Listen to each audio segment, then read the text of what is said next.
The silence of deep space surrounded the archaeological vessel Stellar Seeker as it moved slowly through the darkness between distant stars. The ship's powerful sensors reached out into the void, searching for anything of interest among the countless specks of light and dust.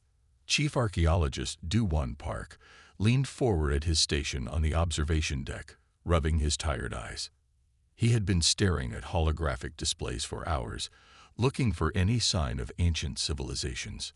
The soft blue glow of the screens lit up his weathered face, highlighting the gray streaks in his black hair.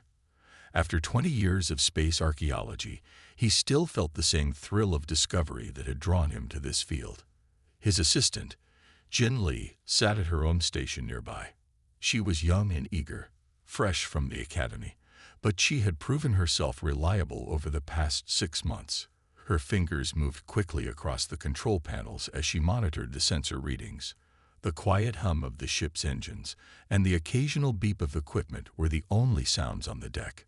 Another empty sector, Do-Won muttered to himself, making notes on his datapad. They had been searching this region for 3 weeks with nothing to show for it.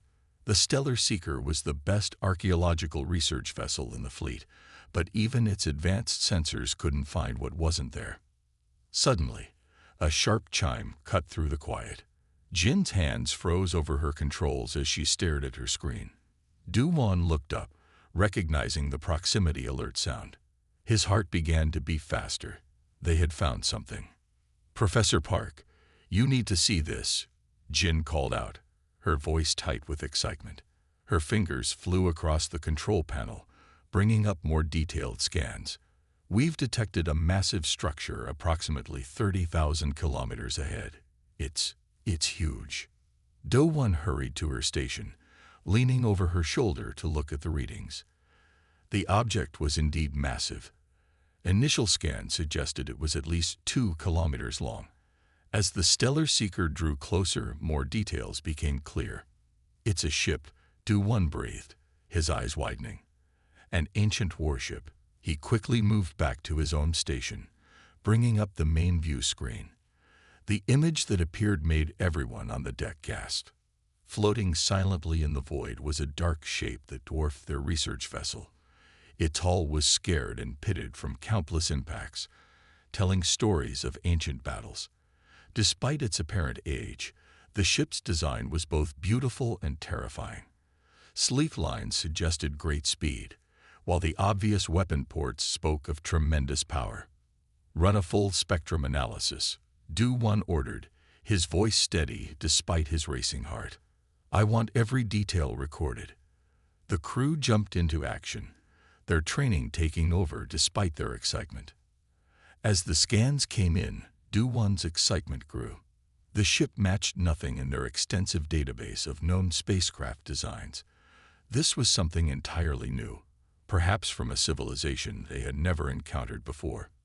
"The hull is made of materials we've never seen before," Jin reported, reading from her screen.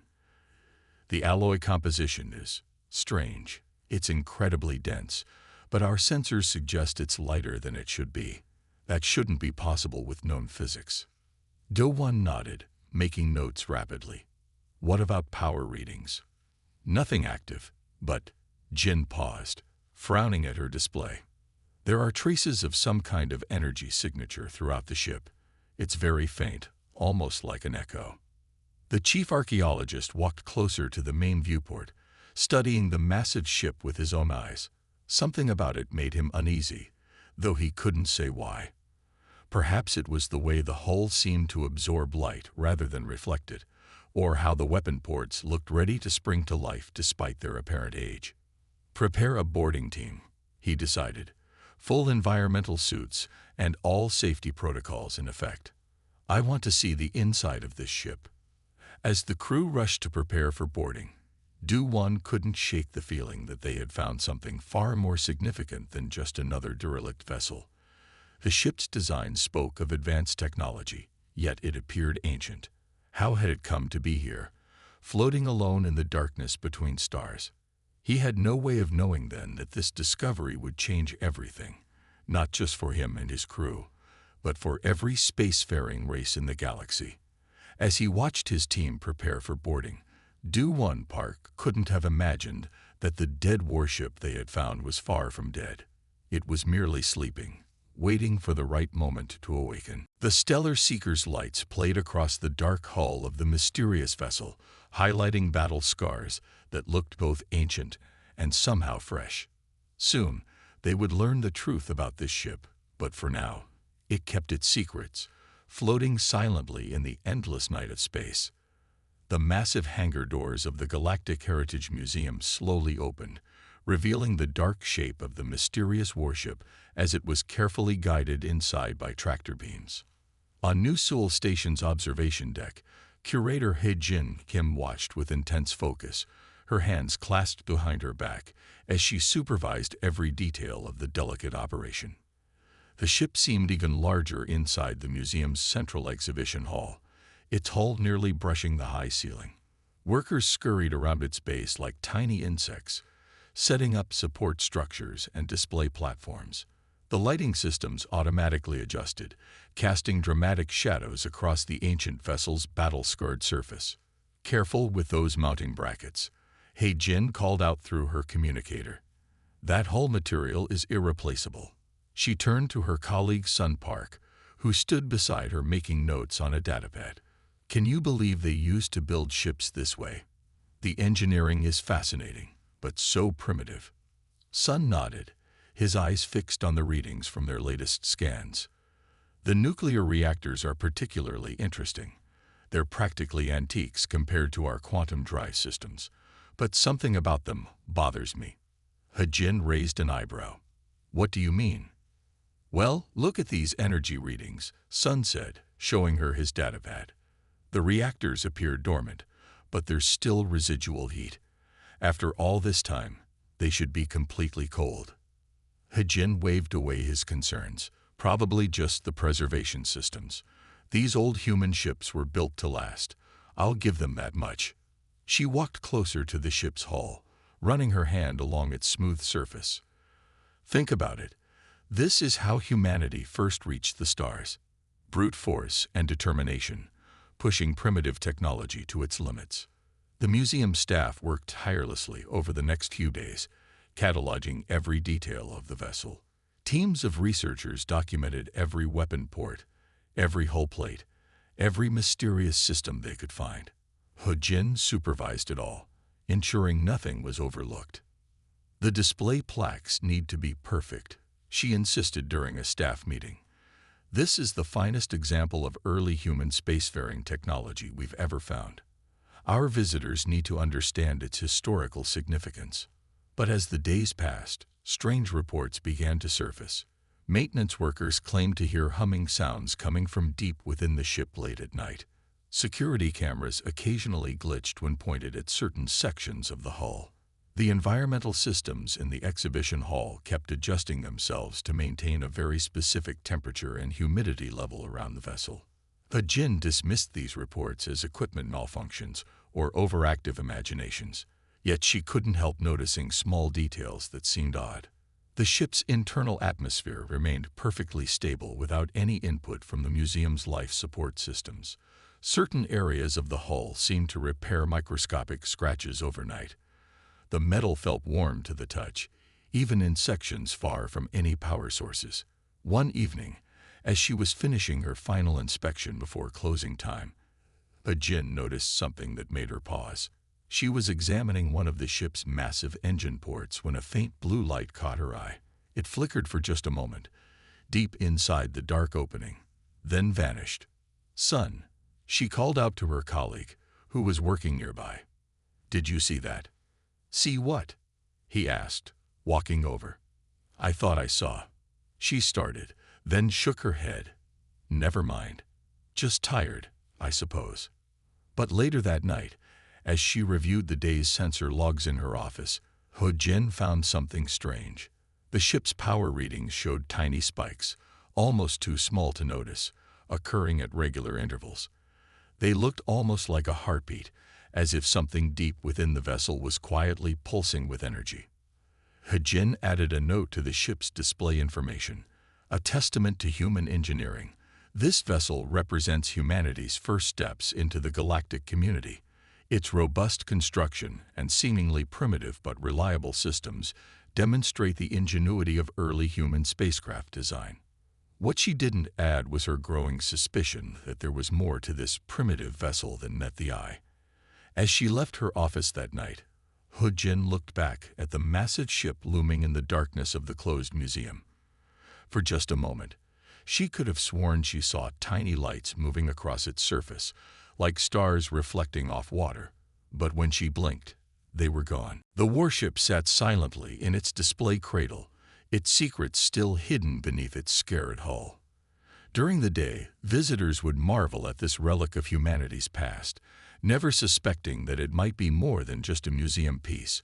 And in the quiet hours of night, deep within its armored heart, ancient systems continued their patient vigil, waiting for a signal that would wake them from their long sleep. Mei Song sat alone in the monitoring room of the Galactic Heritage Museum, her eyes fixed on the screen showing power readings from the mysterious human warship. The night shift was usually quiet, but something about these readings kept her from feeling bored. She had been watching them for weeks now, and a pattern was becoming clear. The young technician leaned closer to her display, her dark hair falling forward as she studied the numbers. Every 42 minutes, like clockwork, there was a tiny spike in energy levels. It wasn't much, just a fraction of a percentage, but it was too precise to be natural decay or residual power. She pulled up the historical data from the past month, spreading multiple graphs across her screens. The pattern was there, clear as day once you knew what to look for. Mei chewed her lip thoughtfully, wondering if she should report it again. Her supervisor had dismissed her concerns last time, but this evidence was harder to ignore. The next morning, she gathered her courage and approached Senior Technician Kang at his desk. "Sir, I need to show you something about the warship's power readings," she said, holding out her datavat. Kang barely glanced at the graphs. "Mei, we've been over this. It's just residual energy from old systems. These human vessels were built to last, but they're hardly sophisticated. Stop wasting time looking for patterns that aren't there." But Mei couldn't let it go. During her shifts, she noticed other strange things too. The temperature around the ship would fluctuate by exactly 2 degrees every few hours. Sometimes, the security cameras in that section would lose focus for precisely 3 seconds before clearing up again. One afternoon, while checking the environmental controls near the ship, she noticed a visitor who caught her attention. He was human, dressed in plain clothes like any other tourist, but something about him was different. While other visitors would quickly move past the warship after reading the display plaques, this man stayed. Hour after hour, he walked slowly around the massive vessel, studying every detail. Mei watched him through the security feeds, noticing how his eyes lingered on specific parts of the hull, the same areas where she had detected the strange energy readings. The man's face held a small, knowing smile, as if he was sharing a private joke with the ship itself. When he finally turned to leave, he paused and looked directly at the security camera, where Mei was watching. His smile widened slightly, and he gave a tiny nod before walking away. That night, Mei stayed late after her shift, reviewing the visitor logs. The man had signed in as John Smith, obviously a fake name. She tried to access the museum's facial recognition system to identify him, but every image of his face was somehow blurred just enough to prevent analysis. She decided to investigate the ship herself. During her next night shift, Mei took a portable scanner and walked down to the exhibition hall. The massive warship looked different in the dim night lighting, more alive somehow. The metal of its hull seemed to absorb the shadows, making it hard to tell where the ship ended and the darkness began. As she approached with her scanner, the readings became stronger.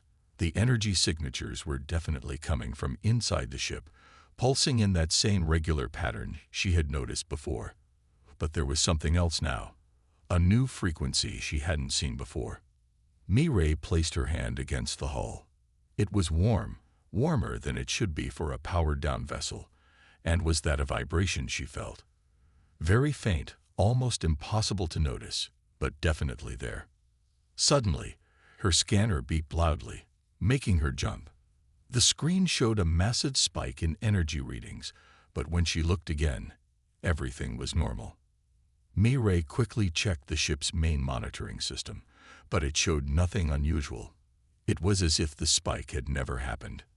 As she walked back to her station, Mireille couldn't shake the feeling that something was happening with the ship, something nobody else wanted to see or believe.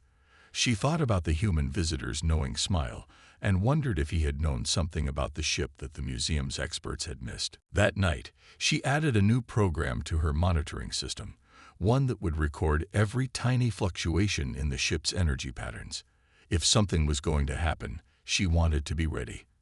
As she worked, she could have sworn she heard a faint humming coming from the direction of the warship, almost like the sound of ancient systems slowly waking up from a long, patient sleep. The massive vessel sat silently in its display cradle, its scared hull reflecting the dim emergency lights. To everyone else, it was just an interesting piece of human history. But Myra Song was becoming convinced that this museum piece was far more than it appeared to be, and she intended to find out the truth. The day started like any other at the Galactic Heritage Museum. Visitors wandered through the exhibits. Tour guides explained the historical significance of various artifacts, and Myra Song monitored her usual readings from the night shift. No one could have predicted what was about to happen. The first warning came from the station's long-range sensors. 5 ships appeared at the edge of the system, then 10, then 20. They weren't responding to identification requests. The station's defense officer had barely started to raise the shields when the first wave of enemy ships dropped out of hyperspace. Red alert sirens blared throughout the station. Attention all personnel and visitors. This is not a drill. Hostile forces detected. Please proceed to your designated evacuation points immediately. The calm computer voice contrasted sharply with the chaos that erupted in the museum halls. Security officers rushed to guide panicked visitors toward the escape pods. Through the massive observation windows, people could see the sleek, predatory shapes of Drachnid warships approaching the station. Their distinctive biomechanical designs struck fear into everyone who saw them. The Drachnids were known throughout the galaxy as merciless raiders. The first volley of enemy fire struck the station's outer shields. The entire structure shuddered, causing displays to topple and artifacts to shake in their cases. Mayra grabbed her console to steady herself, her eyes fixed on the readings from the human warship. Something was different. Deep within the ancient vessel, changes were taking place. Tiny power fluctuations that Myra had been tracking for weeks suddenly intensified. Status lights that had been dark for years began to flicker, first red, then yellow, finally settling on steady green. In the ship's central core, something stirred. Quantum processors that had been running at minimum capacity began to spin up to full power. Memory banks activated, bringing centuries of accumulated data online. The ship's artificial intelligence, designated HFY, began its wake-up sequence. Mayray watched in amazement as system after system came online. The power readings she now saw were unlike anything in the museum's database. The primitive nuclear reactors were actually advanced fusion cores, masked to appear less sophisticated than they were. Another hit rocked the station. The lights flickered, and emergency power kicked in. Through the windows, Mayray could see escape pods launching, carrying terrified civilians to safety. The station's minimal defenses were no match for the Drachnid fleet.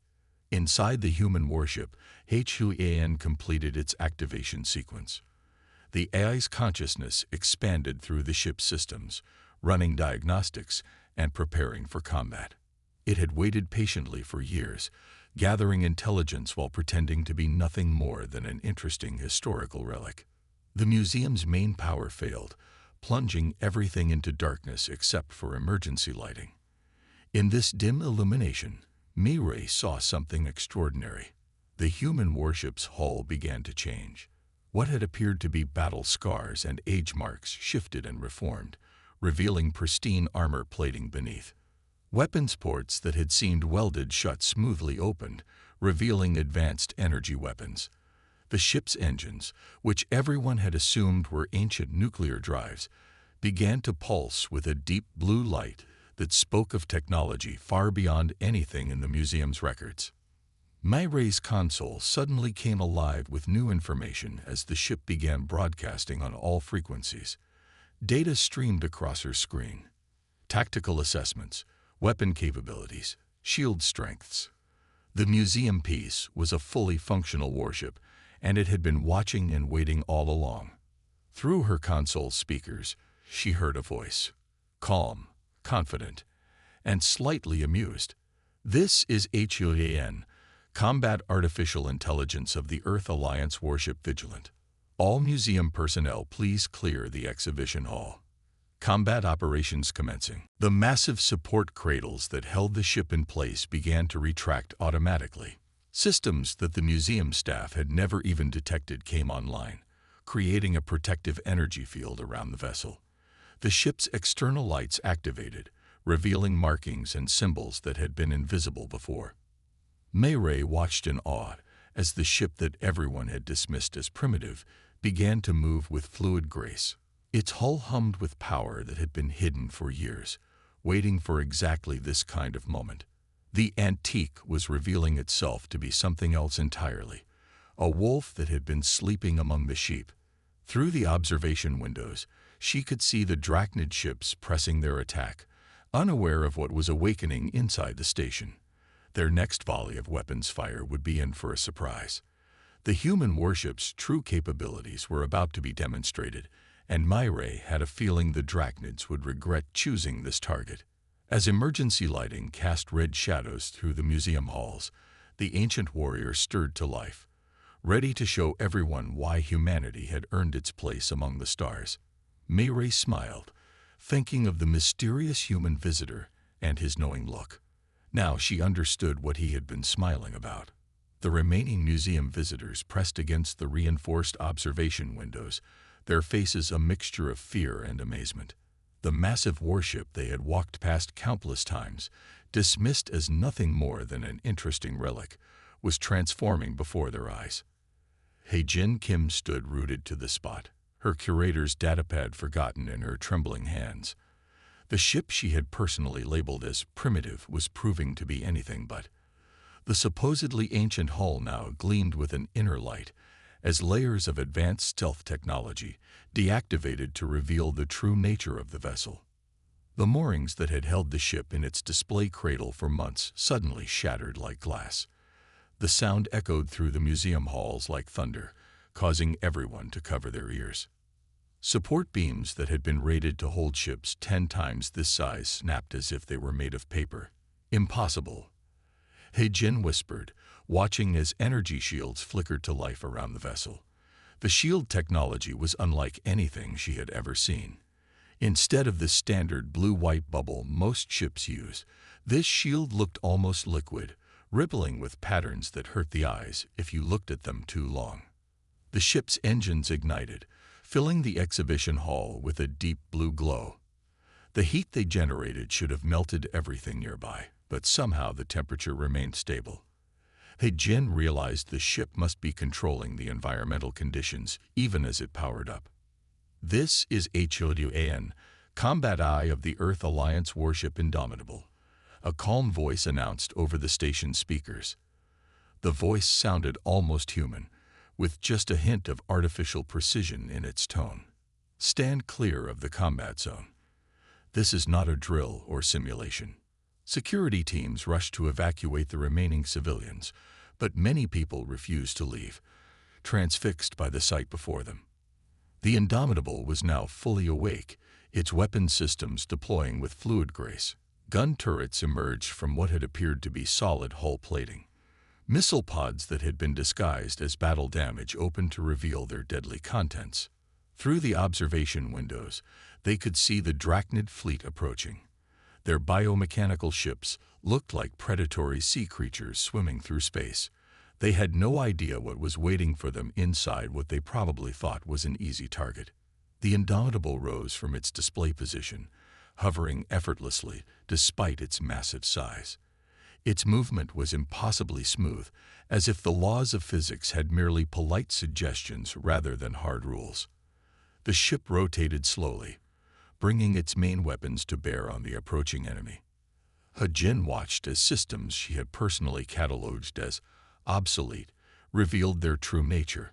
The nuclear reactors she had dismissed as antiques were actually advanced fusion cores, masked to appear less sophisticated. The hull plating she had documented as primitive alloy was now clearly some kind of living metal, shifting and flowing to optimize its defensive capabilities. All museum personnel, please clear all corridors adjacent to the main exhibition hall, HFY announced. Weapon systems are now online. Combat protocols are in effect. The ship's external lights came fully online, revealing markings and symbols that had been invisible before.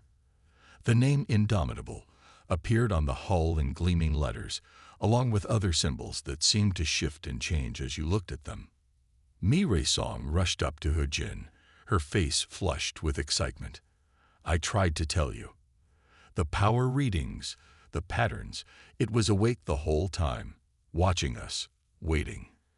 Another explosion rocked the station as the Drachnid fleet pressed their attack. But this time, instead of fear, Hajin felt a strange calm. The Indomitable's presence was somehow reassuring, like standing next to a powerful guardian that had finally revealed itself. The ship's eye spoke again, this time with a hint of what almost sounded like anticipation in its voice. To all station personnel, the Earth Alliance warship Indomitable is assuming defensive control of this sector. Please remain in your designated safety zones. We will handle the Drachnid threat. As the last moorings fell away, the Indomitable moved toward the massive emergency doors of the exhibition hall. The doors began opening automatically, as if the ship had already taken control of the station's systems. Through the widening gap, they could see the Drachnid fleet approaching, their weapons charged and ready. They had no idea what they were about to face. What they saw as a museum piece was about to show them why humanity had survived and thrived in a hostile galaxy. The sleeping giant was awake, and it was ready for battle. Hajin thought about all the papers she had written about this ship, all the times she had used it as an example of primitive human engineering. As she watched it prepare for combat, she realized she would have to rewrite every single one. That is, she thought with a slight smile, if any of the Drachnid ships survived to tell the tale. The void of space erupted into a light show of weapons fire as the Indomitable moved to engage the Drachnid fleet. Do-Won Park pressed his hands against the observation window, his breath fogging the transparent material as he watched what would become a legendary battle. The Drachnid ships fired first, launching a barrage of bioplasma torpedoes at what they thought was an easy target. Their weapons, feared throughout known space, streaked toward the former museum piece like angry stars. But they never reached their target. The Indomitable's point defense system activated with devastating precision. Beams of light so bright they forced observers to look away, lanced out from what had appeared to be decorative hull features. Each beam struck a torpedo with perfect accuracy, detonating them safely far from the ship's shields. Impossible, Do-Won muttered, pulling out his datapad to record everything he was seeing. We analyzed those structures. They were supposed to be purely aesthetic. Yet here they were, demonstrating weapon accuracy that made the best Drachnid targeting systems look primitive in comparison. The human warship moved with impossible grace, its massive bulk dancing through space as if it weighed nothing. Thrusters that had been dismissed as backup systems fired in perfect coordination, allowing the ship to pivot and roll with precision that defied its size. When the Indomitable returned fire, it demonstrated just how wrong everyone had been about human military technology. The rail guns that museum experts had labeled as crude projectile weapons revealed their true nature. They fired streams of particles accelerated to near light speed, each shot piercing Drachnid shields as if they weren't there. Energy signature analysis. HFY's calm voice announced over the station speakers, as if conducting a lecture. Drachnid shield harmonics mapped and countered, adjusting weapon frequencies for optimal penetration. The next volley from the Indomitable struck with even more devastating effect. Drachnid ships, whose biomechanical armor was renowned for its resilience, split apart under the human vessel's onslaught. Their strange organic shapes were reduced to drifting debris in seconds. Du-1 watched as 3 Drachnid cruisers attempted to flank the Indomitable. The human ship's response was both beautiful and terrifying. What had appeared to be battle damage along its flanks opened to reveal banks of missile tubes. The weapons that launched from them ignored all known laws of physics, curving impossibly through space to strike their targets. "Those aren't ordinary missiles," someone gasped behind him. "They're changing course without using thrusters." The Drachnid fleet, realizing they had severely underestimated their opponent, attempted to regroup. Their ships began linking together, forming the infamous hive formation that had broken so many enemy fleets. Bioelectrical energy coursed between their vessels, combining their shield strength. The Indomitable's response came in the form of a weapon that none of the observers had even known existed. The ship's bow seemed to split open, revealing what looked like a massive crystal. Energy began to build within it, causing the surrounding space to distort visibly. "Quantum cascade initiating," HFY announced. "All Allied vessels please maintain safe distance. Firing in 3, 2, 1. The beam that erupted from the crystal weapon was unlike anything Du-1 had ever seen. It didn't look like energy or matter, but something in between. When it struck the linked Drachnid fleet, their combined shields didn't even slow it down. The beam passed through their formation, and for a moment nothing seemed to happen. Then reality itself seemed to hiccup. Where the Drachnid ships had been, space briefly twisted in on itself. When it returned to normal, half of the enemy fleet simply ceased to exist, as if it had never been there at all.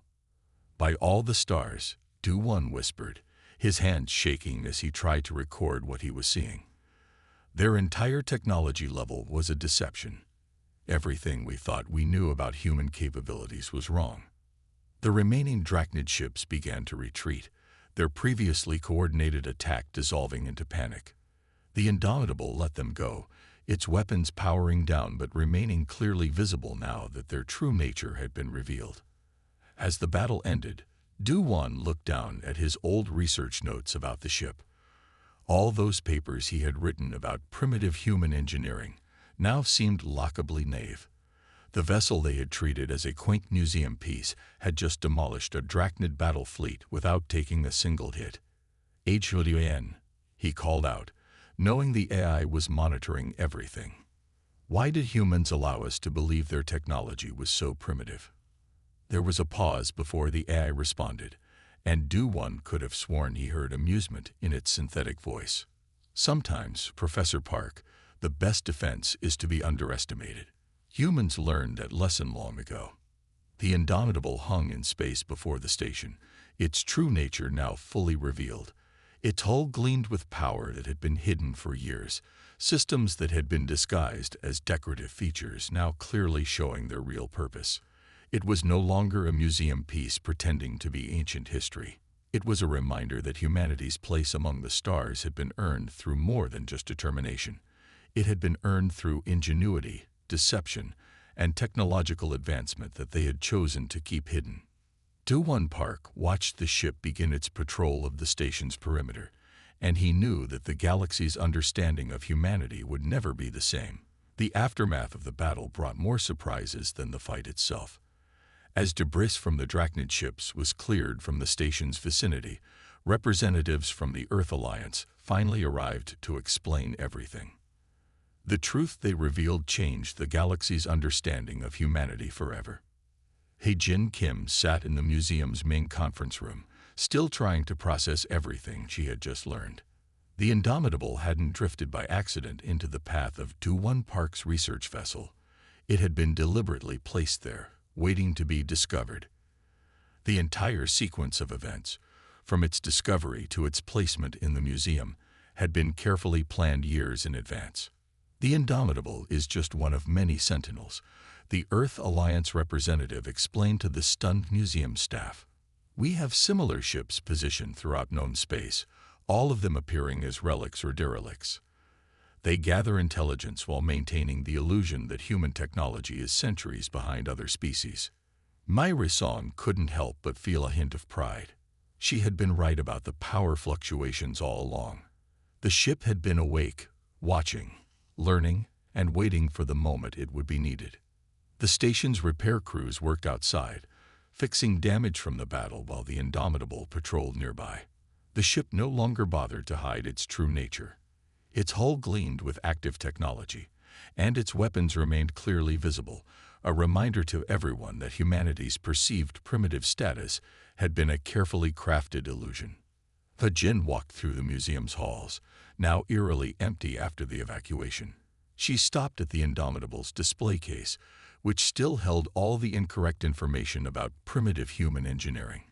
With careful deliberation, she began to update the text. Her fingers moved across the display controls as she wrote, "Earth Alliance Warship Indomitable, a testament to human ingenuity and strategic foresight. This vessel demonstrates that appearances can be deceiving and that humanity's place among the stars was earned through more than just determination." As she worked, Mayray rushed into the hall, her face flushed with excitement. The Galactic Council has called an emergency session. They're demanding explanations from the Earth Alliance about the true extent of human technology. The news spread quickly through the station. Humanity's carefully maintained masquerade had ended. The species that everyone had viewed as technological newcomers, barely able to maintain their fleet of primitive ships, had just revealed themselves to be far more advanced than anyone had suspected. HFY's voice came over the station's speakers, still carrying that hint of subtle amusement.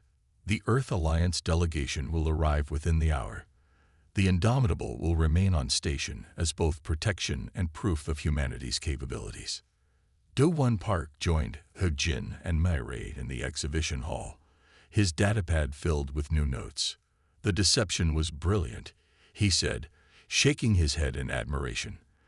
They let us believe exactly what we wanted to believe, that humans were struggling to keep up with more advanced species. The three of them watched through the windows as more Earth Alliance ships arrived. Unlike the Indomitable, these vessels made no attempt to hide their true nature. Their designs were elegant and clearly advanced, incorporating technology that made other species' ships look obsolete in comparison. But why maintain the deception for so long? Jin asked, still updating the museum's displays. Protection? Mayray answered, understanding dawning in her eyes. If everyone thought human ships were primitive, no one would look too closely at them. They could place sentinels like the Indomitable anywhere, and no one would ever suspect. The station's communication systems suddenly activated, broadcasting a message throughout known space. The Earth Alliance was finally revealing its true technological status to the galaxy. The message was simple but profound. Humanity had never been struggling to keep up. They had been watching, waiting, and protecting their interests all along. As Jin finished updating the last display, she looked up at the Indomitable through the windows. The ship that she had once dismissed as a relic now stood as a symbol of humanity's true nature, patient, clever, and far more capable than anyone had imagined. The galaxy will never be the same, Do-Won said quietly, watching Earth Alliance diplomats arrive for the Galactic Council session. Every assumption about humanity will have to be reevaluated. Mayray smiled, remembering the mysterious human visitor who had studied the ship so carefully.